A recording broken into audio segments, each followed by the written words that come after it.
Attack. It feels like I've been talking to myself again, but it's the only way you're ever gonna learn. You look back and it's all in the past. I'm dwelling on that.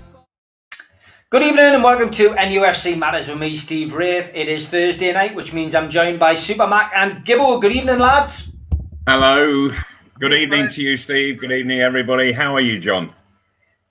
I'm good, my friend. I'm good. Good stuff. After Leicester, I'm very good. Exactly. Aren't we all, I think?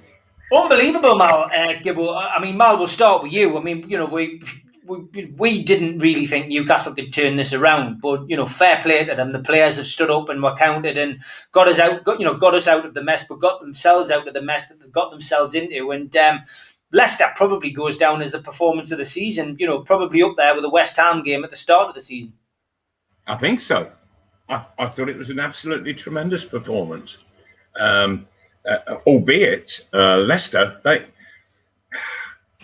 they were playing well, I thought. But Newcastle just were giving that little bit extra to what we've seen. And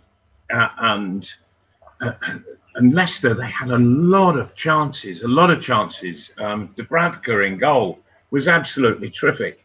And the good thing about it was, you know, when your keeper's really doing well for you, you owe him. So you've got to get out there and get it to the other end of the pitch, give him a 5-minute break and look to stick the ball in the net. And that's exactly what Newcastle did. And there's one thing that really bugged me. And what that was, as I was watching the Leicester game, and Newcastle were looking so dominant at times. They were really playing well. They were putting a huge amount of effort into the game.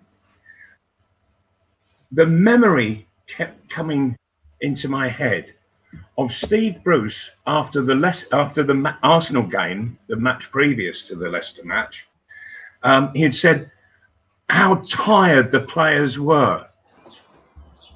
Well, and for me, the players went out and said, "Oh, stuff you. We're not tired at all. This is what we're capable of doing." And again, I just don't feel that Steve Bruce has an actual grip on the whole situation at all. But nevertheless, the players got on with it, and I think that was the most enjoyable game that I've watched this season from Newcastle. Yeah, John, what was your views on that? It was an enjoyable night, wasn't it? And one which we didn't see coming. Oh, absolutely. I mean, what Malcolm's just said is my complete thought, which is, without question, it's my most enjoyable match this season, and probably longer than this season. Because for 80 minutes, when we were 4-0 up before the last 10 minutes, when we let in a couple of goals, for 80 minutes, it was near perfect. Everything that we didn't do against Arsenal, the reason we didn't see it coming, Steve, is because we'd just seen Arsenal. And that was one of the most diabolical performances possible. Everything we didn't do in that Arsenal game, we did here. We pressed high, we were on the front foot, we played with enthusiasm, we played with belief, and we were quick. We didn't do the slow ball. We were quick to transfer the ball from the back to the front. And I thought the performance was absolutely outstanding, right from the goalkeeper having a terrific game to the front people having a good game. And what was very pleasing for me was it showed not only what can be done, but also what can be done when Son Maximum is not running the show, because it wasn't one of his better games and that's bound to happen. But yet we were still totally and utterly dominant, and that was terrific. And I mean, for me, the huge difference with Newcastle United, Steve Bruce in the past has annoyed me terrifically by saying rather smugly that, oh, I always knew and I always said quietly, when we got the top guys right at the top end of the pitch, we would be good, as if he's just been unlucky. Well, what I would like to say is that I looked it up, this business of the top men at the top end of the pitch, because we're not going to have Wilson tomorrow night. And we've played 11 times with Callum Wilson at centre forward when we have lost this season. And 4 of those times, we had both Callum Wilson and San Maximum in the side. When we lost against Brighton 3-0 up here, when we lost at Southampton, both poor teams. When we got beat 1-0 at Sheffield United, Wilson played centre forward. Now, I'm not suggesting they aren't good enough. They're more than good enough. But as Malcolm knows, having been one of the legendary centre forwards here, if you don't get the ball, you can't play. That was what was wrong in the 74 Cup final, because Jude and himself got no sort of service. And what has made the difference for me in the recent results, guys, compared with the results that have gone on, was that in the middle of winter, we went 11 games, 9 defeats and 2 draws. And why did we do that? Because our last line of defence was inside our own penalty area. It was the change of tactics in desperation, whereby we started defending halfway inside our own half, from the penalty area to the halfway line. So we were 15 yards, 20 yards higher up the pitch defending, and that gave us a launch pad to hit their box a lot quicker than going from deep inside our own box. And that is what has made the difference, the desperation of having to do something about a horrendous run. It is not one of these fanciful ideas that allow me to have my best players and we are a good side. Not at all. That is not the reason we've done bad. The reason we've done so badly this season is timid tactics, and playing with fear, playing that we must not lose. We've stopped doing that because it wasn't working, and we were able to stop doing it because the bottom 3 were so bad we weren't going to be able to go down. So all this excuse, and what I'm doing, I'm nailing the excuse before it is given tomorrow night after we lose to Manchester City. If we lose to Manchester City, it's not because Callum Wilson isn't in the side. So don't let us go down that road, because we've lost many times this season with him in the side. And by the way, this is not having a go at him. He's a top centre forward, and Maximum's a top player. But the excuse that they're out of the side so we can't do it doesn't wash. There's times Harry Kane isn't in the Spurs side. There's Jack Grealish for 3 months hasn't been in Villa side. Injuries are part and parcel of the game. But going back, Leicester, absolutely terrific. Loved it. Please, can we have it again? I don't know where it come from after Arsenal the previous week. Did we go back to Arsenal, or did we stay with Leicester tomorrow night? But wasn't it a joy? Yeah, it was.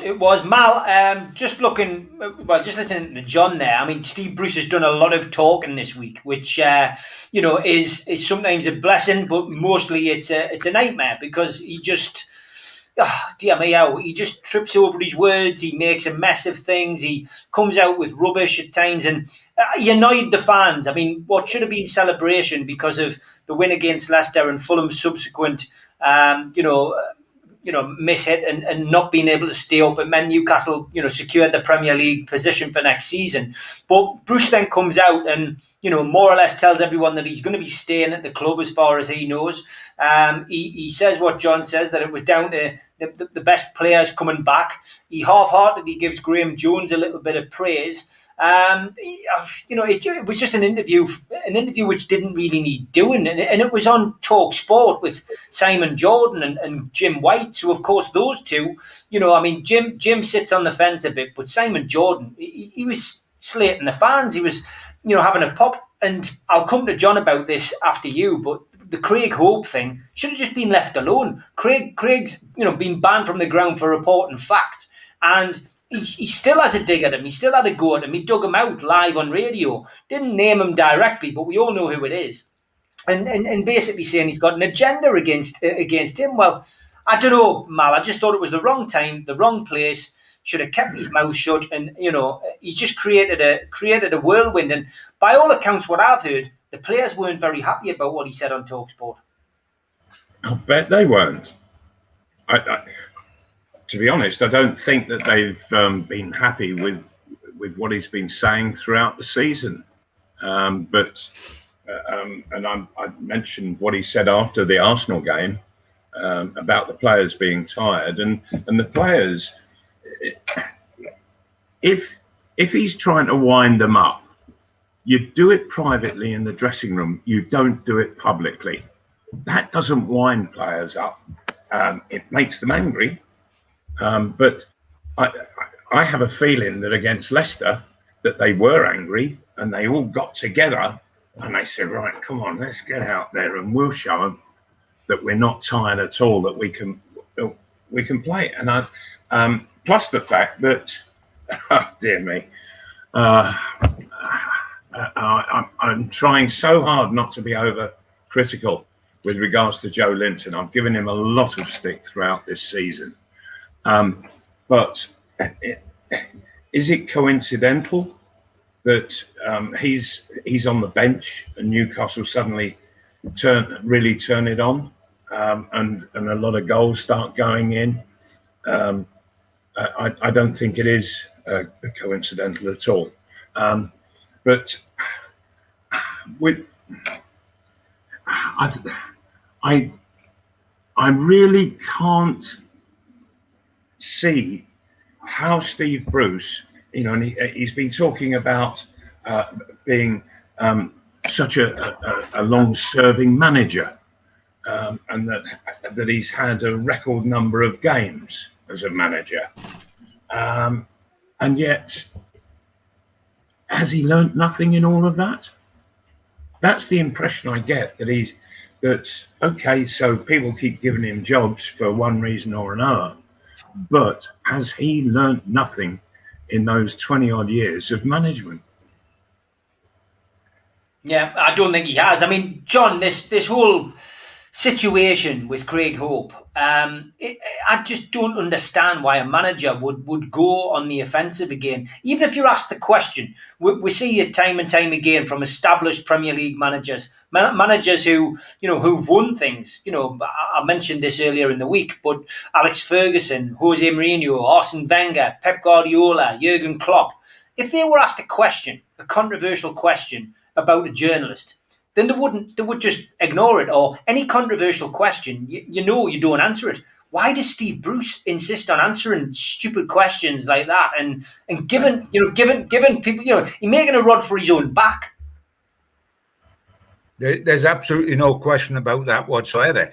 And what makes it absolutely more startling, in my opinion, is that not only is Steve Bruce kept afloat by well-known pundits from outside the area, from Simon Jordan to Bonlo to old players that used to play with him, Clinton Morrison, etc. Not only is he Sutton, not only is he kept afloat by them, but he's got journos up in this area who support him. So he's got plenty of people on his side without going for one of the couple of people, myself probably alongside Hopi, who have had the courage to speak out. Craig Hope is an outstanding journalist who used to work with me on the Chronicle before he went on his rounds. He's got a massive future with the Mail nationally, not just this area.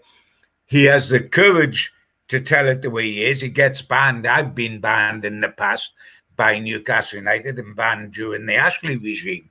It is a nonsense. And as you rightly say, Steve, to bring it up when there's no need to bring it up is absolutely ridiculous.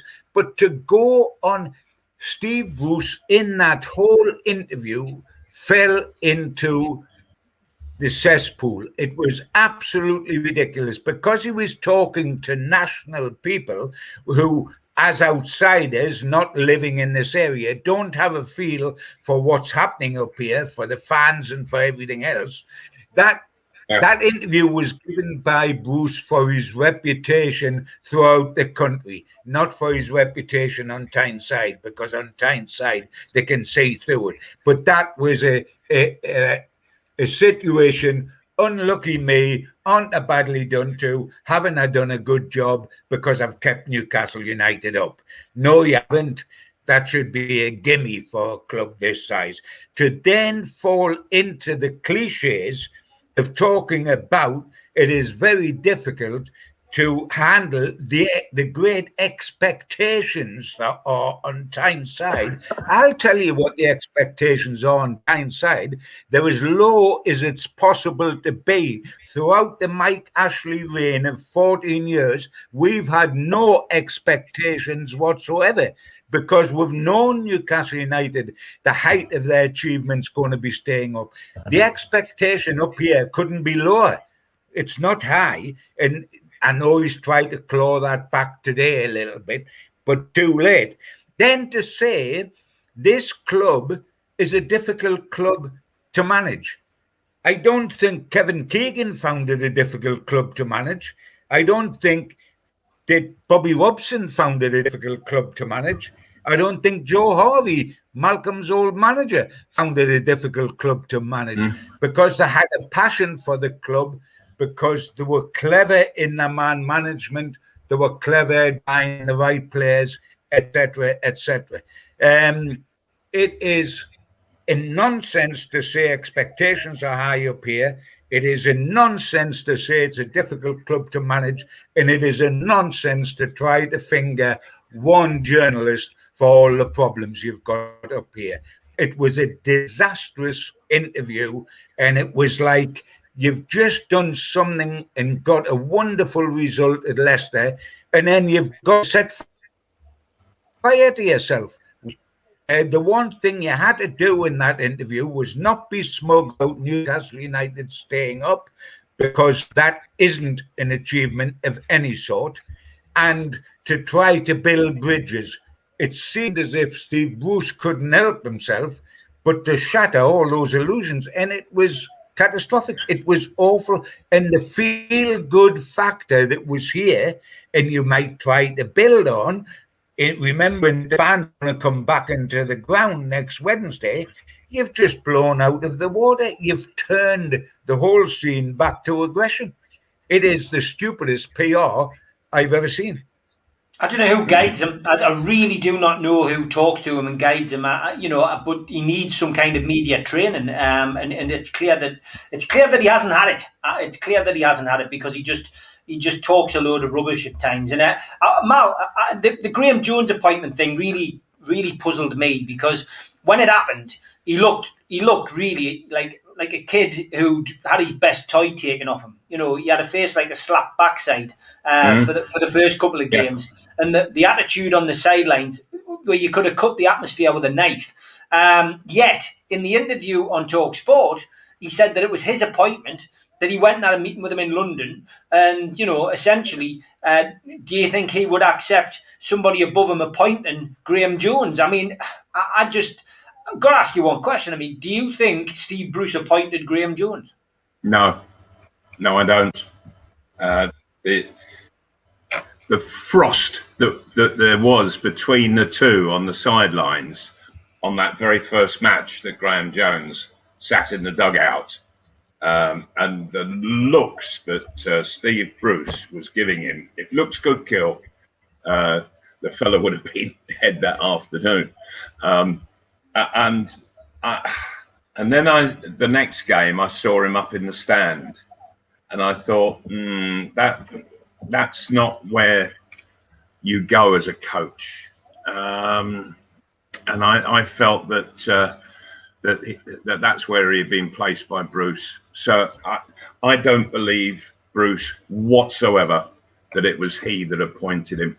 I think that he had the fella slapped on him, and he just had to get on with it because there was no other choice for him. Yeah, I would agree. Go on, Gibbo. Yeah, the interesting thing is, bearing in mind that most managers, as you know, Steve, have their own coaching squad round them, and wherever they go for a job, they take their own coaches along with them.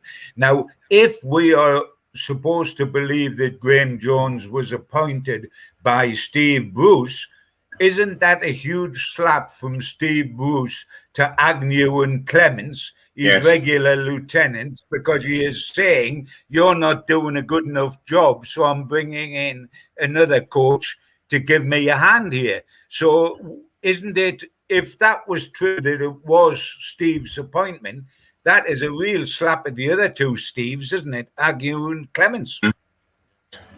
Yeah, absolutely. Couldn't agree more, John. Couldn't agree more. Of course it is. Let's talk a little bit about Richard Masters. Marley's come out today.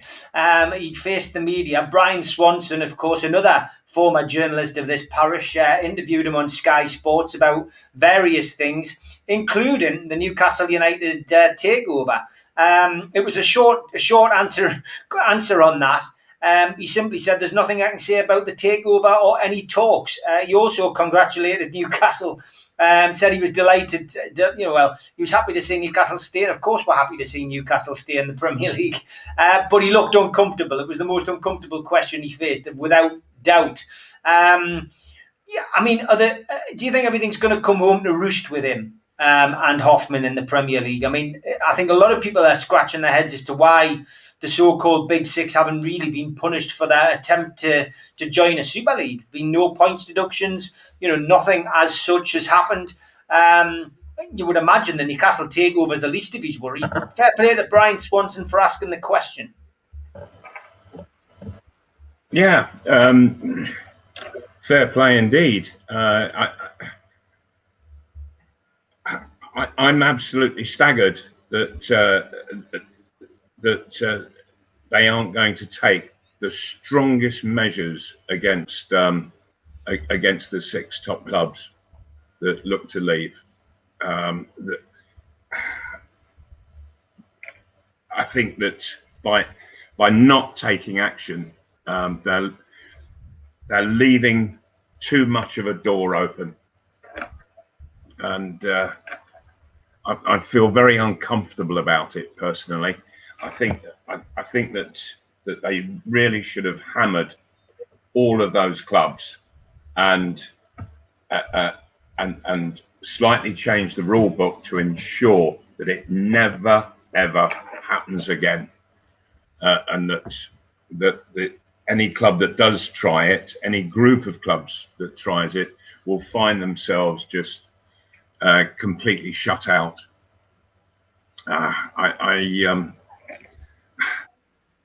Personally, I scratch my head with Masters. Is he actually capable of doing the job that he's paid to do? And I'm not so sure about that. I'm really not. Yeah, John, interesting to see him at least interviewed and asked the question. What was your feeling about that? Well, the way it is looking at the moment, more and more, is that the tail is wagging the dog, that the Big Six clubs are wagging the Premier League rather than the Premier League being in charge of their own destiny. I quite agree. My only clinging hope is that perhaps they're waiting until the end of the current season, which is only a week and a half away, before or maybe after the Champions League final, to then nail the colours to the mast and say, right, this is what we're doing, these are the sanctions for next season or whatever. I am concerned that they haven't got the guts to do that, that it will only be, you know, a slap on the wrist. I'm certain that the remaining Premier League clubs outside of those 6 ought to be, and probably a few of them are, agitating like Billio for something to happen to these clubs for what they have done.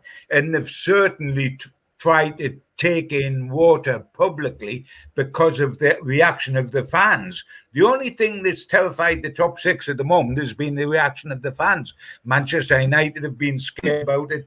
Spurs are talking about taking fan representation into board meetings, etc.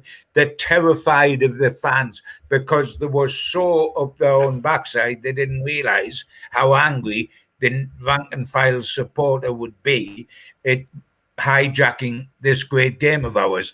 But we cannot leave it, and the Premier League cannot leave it where it is, because that just doesn't work. But equally, the Premier League can't leave Newcastle United where it is either, because that is a travesty of justice. They must be looked at. But what faith have any of us in the Premier League? It's only when they're beaten around the head you've got the remotest chance that something might come out the other end. Right, John, just a thought, because it's not the clubs who have sought to tear up the Premier League. It's the people who run the clubs. So should they take action against the clubs, or should they take action against the individuals who caused all of this furore? And personally, I would go for the individuals. I just wonder, could they be forced to sell their shares and interest in the clubs? I mean, you're absolutely right, Malcolm. In theory, the people that deserve nailing are the people that made the big decisions, the Glazers at Manchester United, Henry at Liverpool, the guy at Spurs, etc., Abramovich. We all know that. But I don't think legally the Premier League would be able to force somebody to sell their interest in a company, i.e. Abramovich with Chelsea or the Glazers with Manchester United, because I don't think legally they would have that clout. It would be lovely to have a go. The trouble is, you know, that once these guys take hold of the club, what they do is, on behalf of the club, Ashley has taken Newcastle United down a horrific road where it is Newcastle United that suffer. We've suffered 2 relegations because of Ashley's attitude to this. But we go down even though it's Ashley that's done it. And unfortunately, when you do it in the name of a company you own, as Ashley owns Newcastle United, as the Glazers own Manchester United at this current time, not forever, the only way you can hit them is financially in the pocket through the club, and the way to hit them financially that hurts, because you'd have to actually find them millions for it to actually make it, and the slightest indent with people rich as that, is to give them a points deduction that might take them down. Can you imagine if they had a point deduction? I know it's against the fans, but that's the awful thing of life. But if you had a points deduction that suddenly put Manchester United and Liverpool or whoever in the Championship the season after next, by Jove, do you think that Henry or the Glazers or somebody might wake up there yourself if you went down like that? You cannot give points deductions to the small clubs, whether that's Bury or Mansfield or Sheffield.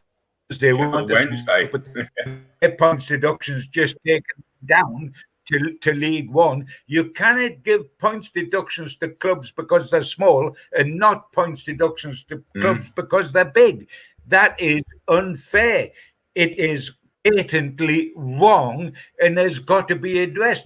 It's easy to be the big man with the big stick when you're dealing with Billy, but it's not so easy to be the big man with the big stick when you're dealing with Manchester United, in Chelsea, in Liverpool, etc.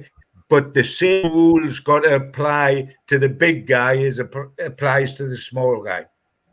Yeah, Tom Lynch making the point that clubs, he says there's plenty of clubs that have been relegated due to points deductions, not the fans, players, managers' fault, but they've still been punished. What's the difference with these 6? Which is exactly what John has said. Absolutely, and Yes, couldn't agree more. Jacob says the Premier League may not be able to legally make the owners sell the clubs, but they could they not ban the owners from owning a Premier League club? Which again is another suggestion. Lots of good suggestions coming up from people. Just want to give a shout out to the sponsors. As always, big shout out to Spider VPN, who've been with us for the last 4 months for your internet security. Get onto those guys. Just type in Spider VPN. Google them, and they're at the top of the search list. And good bunch of lads down there. Big thank you to them for coming on board. And skipsandbins.com, telephone 0800 25 45 25 3. Email inquiries at skipsandbins.com. Website www.skipsandbins.com. Easy contract free and pay as you go waste collection. And there is the B, which is going to get a name tomorrow night, lads. He's going to get a name on the show tomorrow night. We've been given we're going to give the people in the chat the opportunity, and Scott has said he's going to christen it. So we'll see what people say. Big shout out to qtechshop.co.uk, the makers of pool tables and snooker tables in Wallsend, Newcastle, and a big reason why we've raised over 5,500 now for the food bank with his kind gesture of t-shirts all the way through the 12-month spell that we all had lockdown. Big thanks to John, as always, and a big shout out to John from Jab, who makes all of our flyers, etc. Great to have him on board. And he's knocked up this one. I mean, they get worse, lads. You remember this film, Oliver? That's for the Three Amigos tomorrow night, which has now become the famous 5, because we're joined by Keith Patterson and Liam Kennedy tomorrow night. But yes, Oliver is the theme now. He's going down the musical route. He must be scraping the barrel going down that, or scraping the porridge bowl, shall we say. I think that's the route he's gone down. But great stuff. Fans back in the ground, Mal. We've talked about it for a long time. Will fans get back in? Should we allow them back in? Well, we are back in, and I managed to get a ticket. There hasn't exactly been a clamouring for the tickets, though, Mal. 10,000 tickets were available, and some of them went to the public today. They went out for the public. So, they set the criteria. You didn't have to have, you had to have a season ticket. You didn't, you had to have credit, which I did. You had to fill in a online form, sit in a queue. Some people it happened for 10 minutes. It took me 2.5 hours before I got, I kept getting kicked out. I thought I was paranoid, I've got to be honest. But then the application went in, and lo and behold, part of the ballot, I got a ticket. So I am going. I'm going to be sitting in the Gallagher end. I won't be sitting in my seat. I'm sitting in the Gallagher end. You could pick a seat. Some of my other friends who've been successful are also in and around the same section. So, yeah, it's a full section in the Gallagher, and in the old Gallagher corner, as it was. And I'm looking forward to it. It should be should be good just to go back to a match. How are they working it? Have you got to be so many seats away from the next person? Yeah, it looks like that. It looks like there's a space in between. That's the way it looks, although it was difficult to work it out on the map. We are going to get some further notification from the club. We have to fill in a health form, which gets sent to us 72 hours before the game. But I just found it interesting that it hadn't been taken up already by people who've got money still in the club, if you like. Yeah, I think that this is people just still being extremely careful.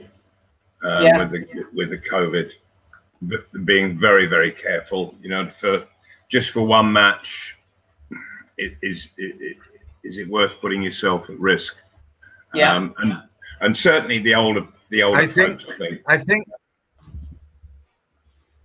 think also, boys. I think you're absolutely right, Malcolm. There's a great feeling about the COVID-19 situation.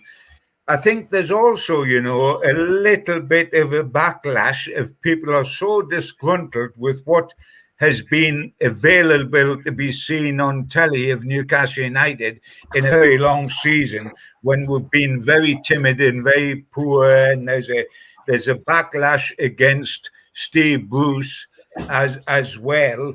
That in some ways this is there is a certain defiance amongst certain supporters saying we would like to make our point that this isn't good enough and we don't like what we see.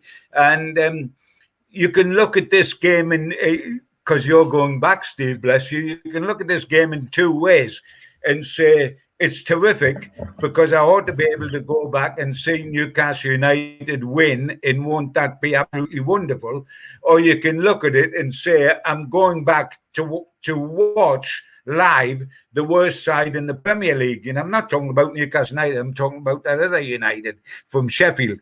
So it is not the greatest match. I mean, the match before that, Man City, might be sort of, oh, we can see Newcastle and the champions.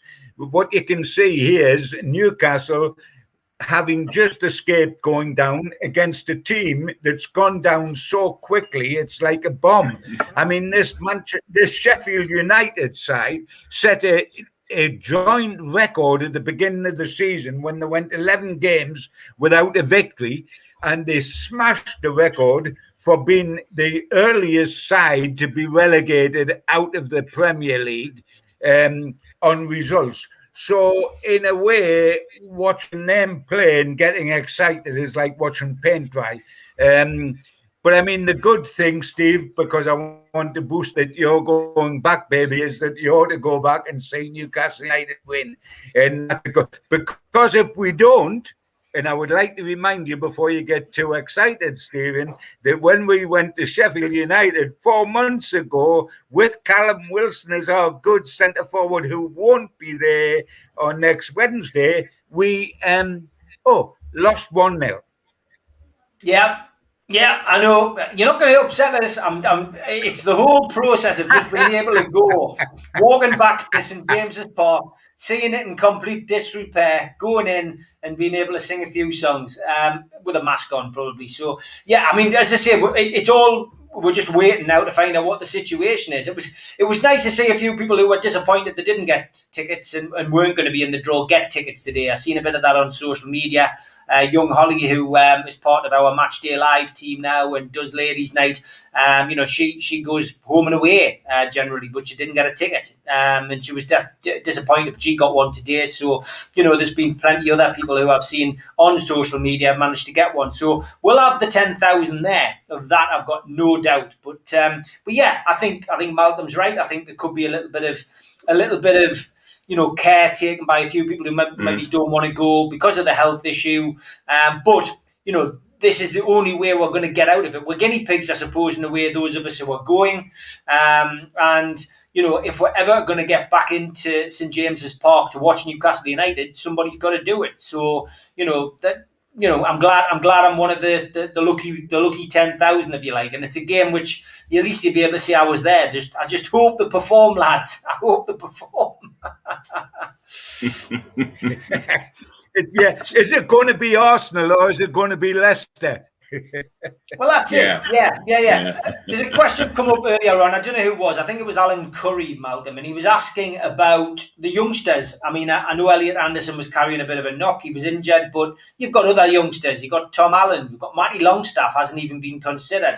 Is it time in these last 3 games, now that we've secured our Premier League safety, to perhaps give a few players a run out in the next 3 games, or is that not going to be on their mind? I think it's always a good idea. Newcastle is safe, yes. Try 2 or 3 of the youngsters out, not all together. Just put them in one after the other over these 3 games, and see how they do. It's all great experience just to get that feel of the pace of the game and the speed at which it's played, and the accuracy that's necessary and required. I'm a great believer in giving the kids a a chance just to show what they can do. And certainly, I bet there's a lot of the kids, a lot of the youngsters who are talented, who have been saying through the season, how the hell is he in the side and I can't even get a look in?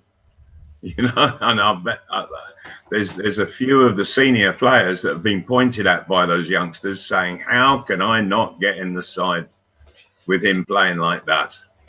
Yeah, just before we come to you on that point, John, just to let people know that the Man United Liverpool game looks like we could have issues there again tonight. There's a huge amount of Manchester United fans have gathered outside the ground. They've stopped the Liverpool bus arriving.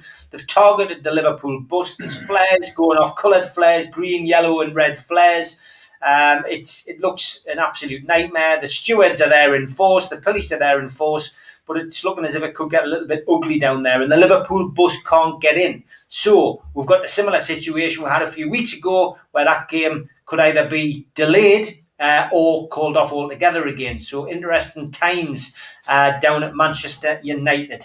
But yes, John, time to play the youngsters?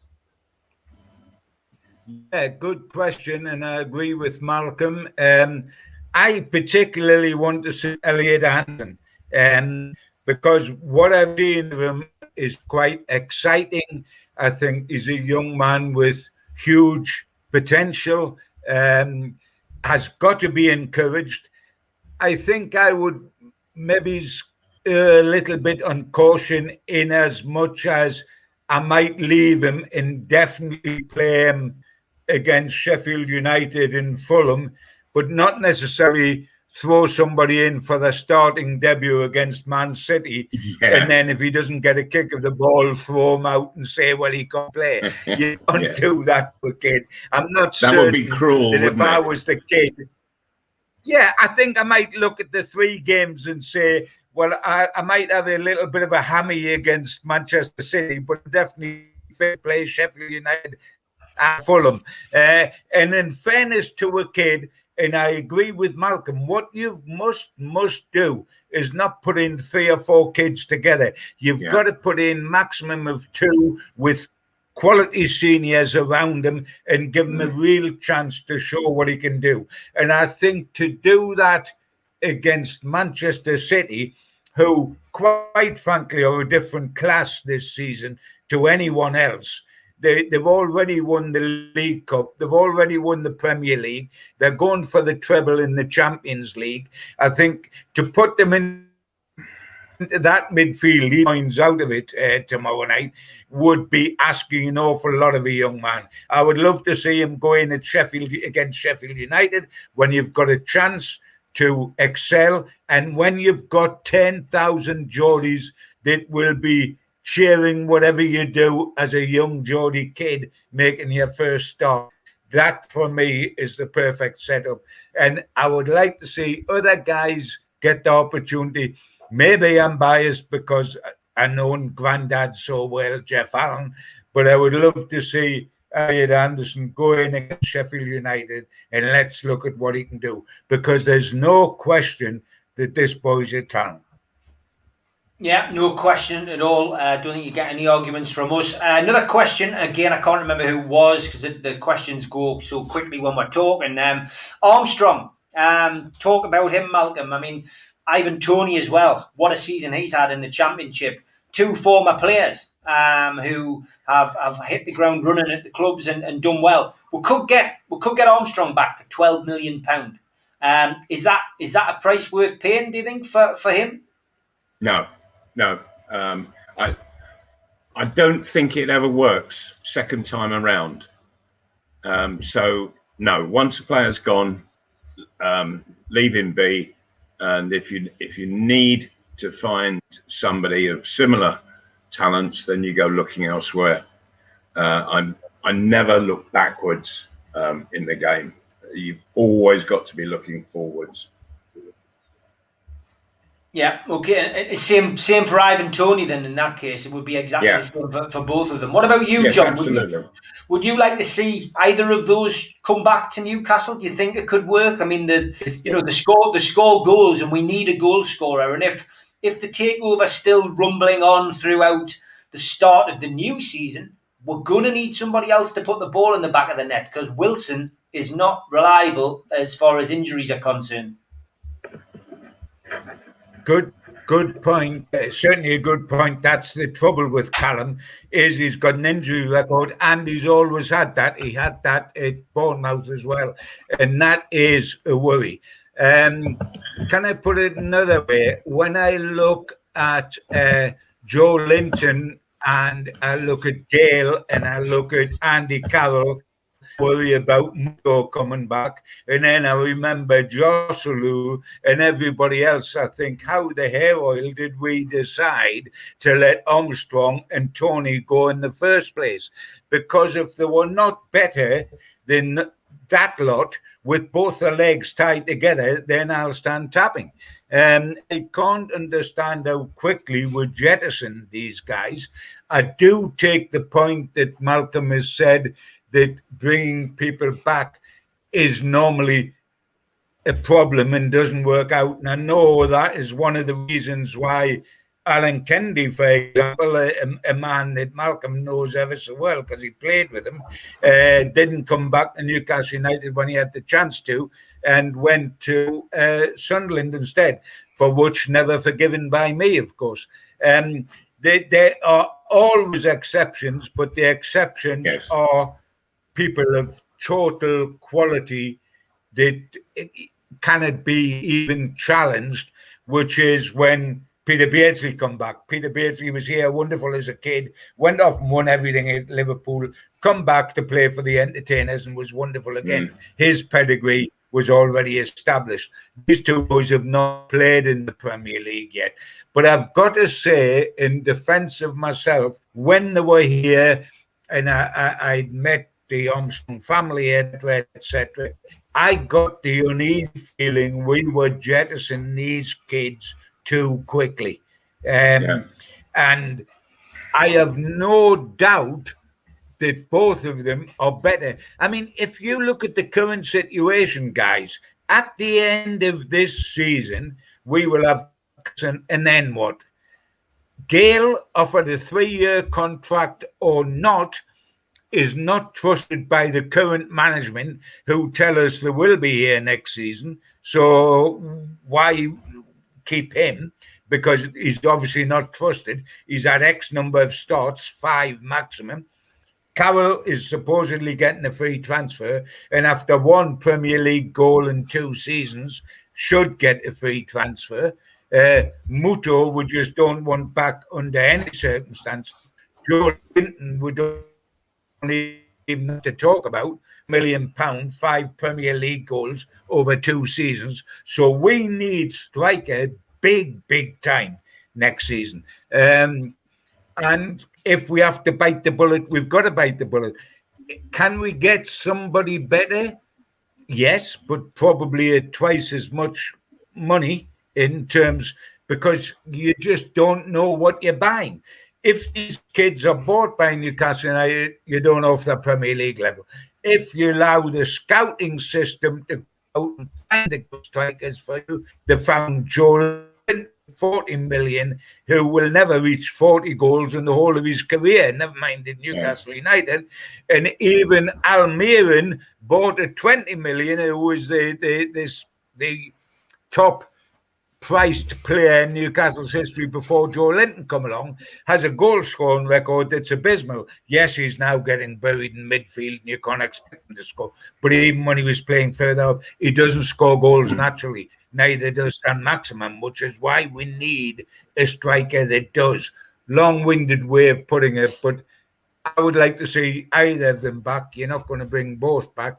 But the bottom line is that we have made some atrocious decisions, Malcolm, at club level about strikers. Somebody decided Muto was worth buying. Somebody decided Joe Linton was worth buying. Somebody decided Carroll was worth bringing back. Somebody decided that Gale would score a lot of goals in the Premier League. Somebody decided Joselu was a good player. Do I need to go any further? Somebody else, the same people also decided that Tony and Armstrong couldn't make it. So we have a great record up front. We've got Callum Wilson, who was a great decision, and Solomon Rondon, who did fine, and that's about it. Yeah, well said. Just a quick question there for you, Mal. Was Alan Slough still at Fulham when you managed there?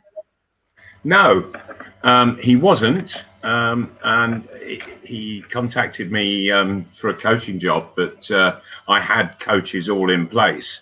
But I played with Alan in my 2 years at Luton.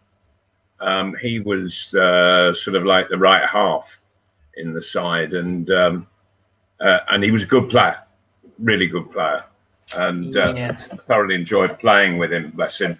But he's been really poorly of late, and ultimately passed away.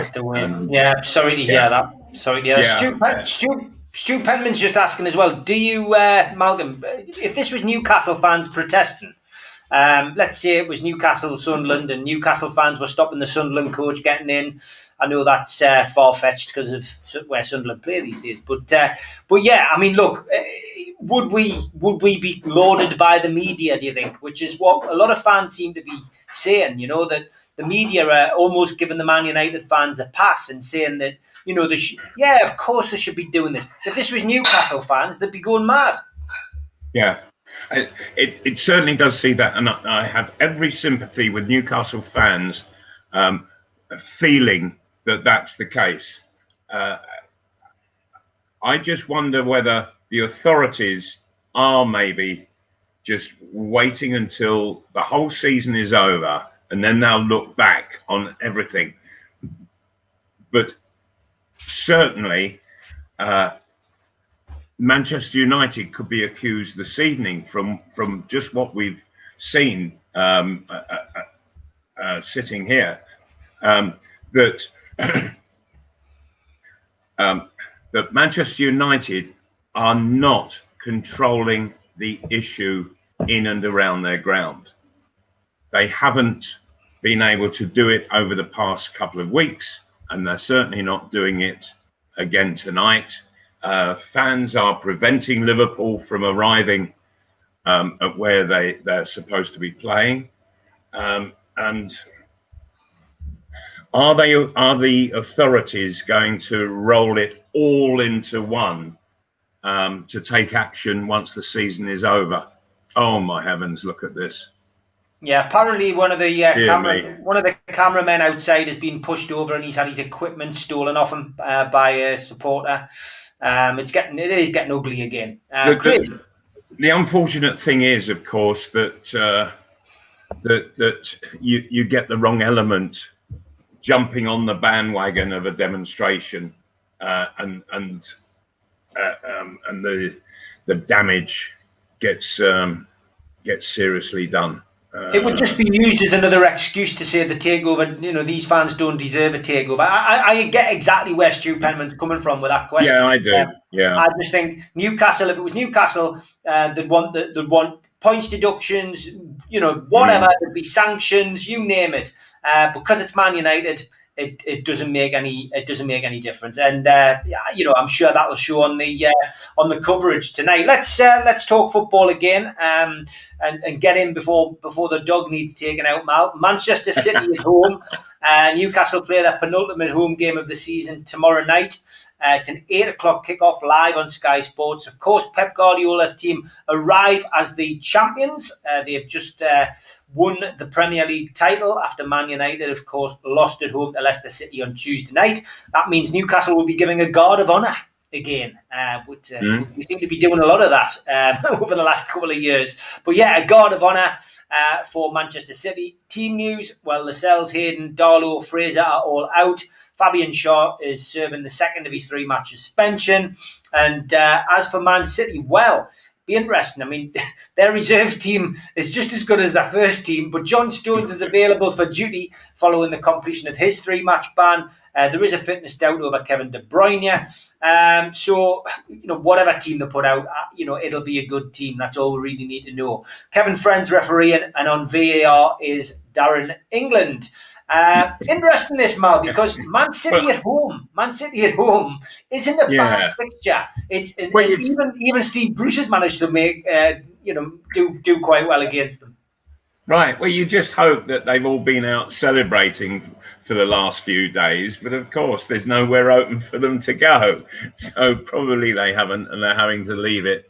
They've all been in a Wetherspoons beer garden, Mal. Well, yeah, I don't think the Man City side would be seen outside of a pub in the garden, but they'd want to lock in somewhere. It's just nice to be going into the game without having to worry, Mal.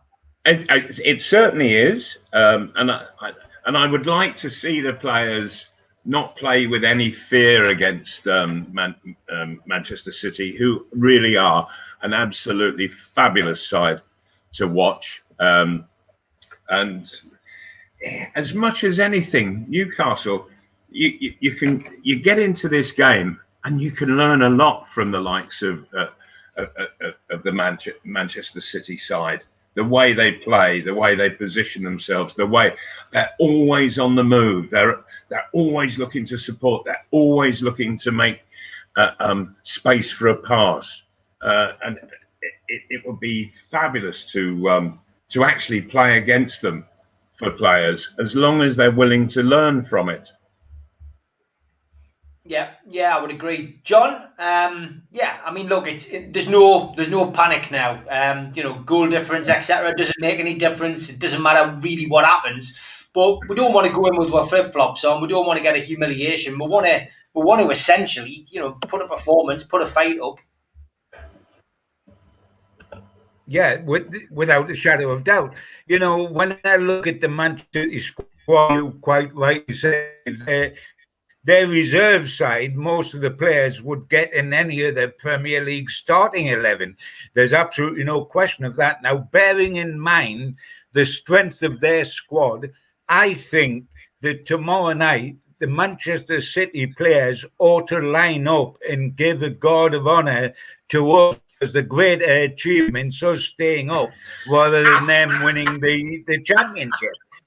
So I think the God of Honour has got to be the way around, and they've got to clap us onto the field for managing to do what we did when owned by Ashley and managed by Steve Bruce. I think we are the kiddies tomorrow night, not them.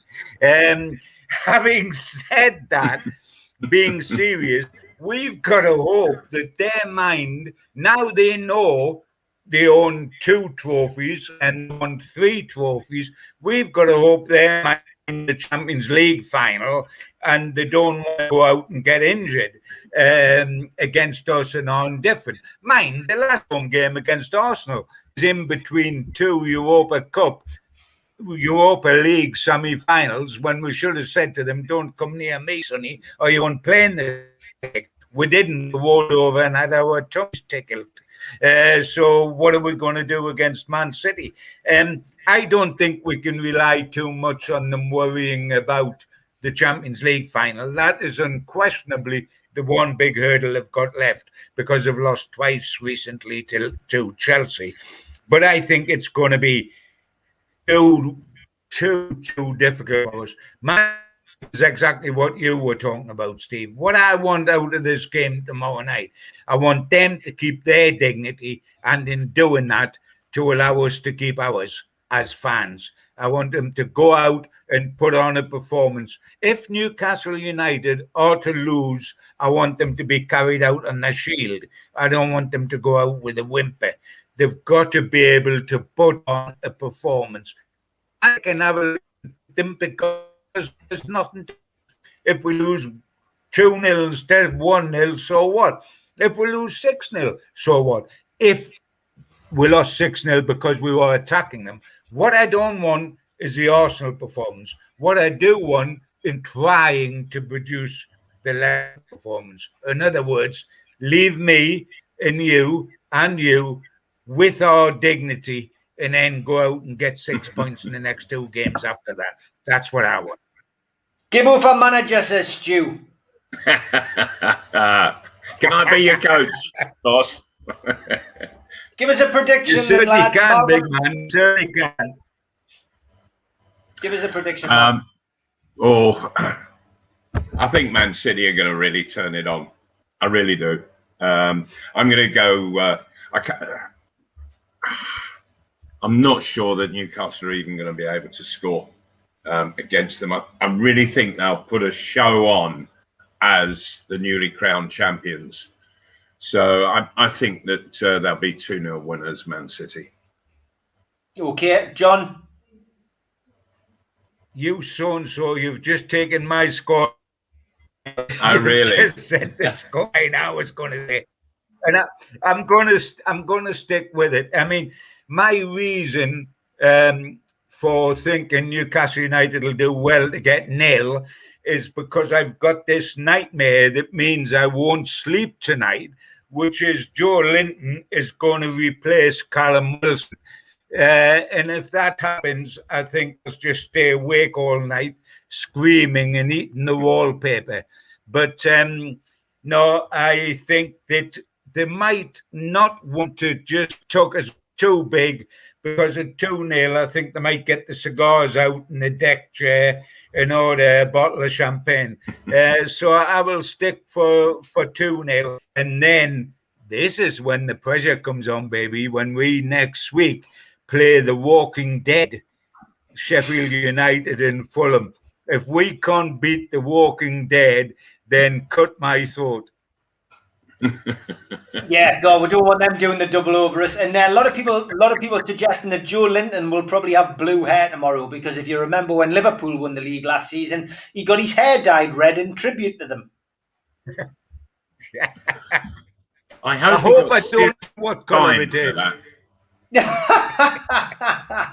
As always, lads, an absolutely brilliant show. Loved it, and we'll be back next Thursday, of course, looking ahead to the final game of the season. But great, lads, have a great week, and I'm back tomorrow night 5:30 with the Three Amigos, which will be the famous five tomorrow night, of course, and then I'll be doing Match Day Live as well. So I look forward to seeing everybody tomorrow night at 5:30. But for now, it's good night from me, good night from Malcolm, and good night from John. Take care, lads.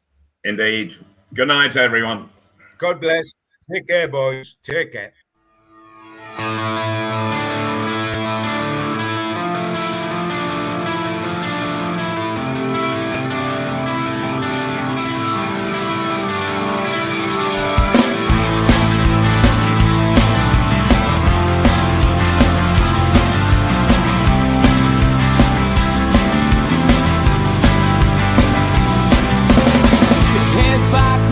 Attack. It feels like I've been talking to myself again, but it's the only way you're ever gonna learn. You look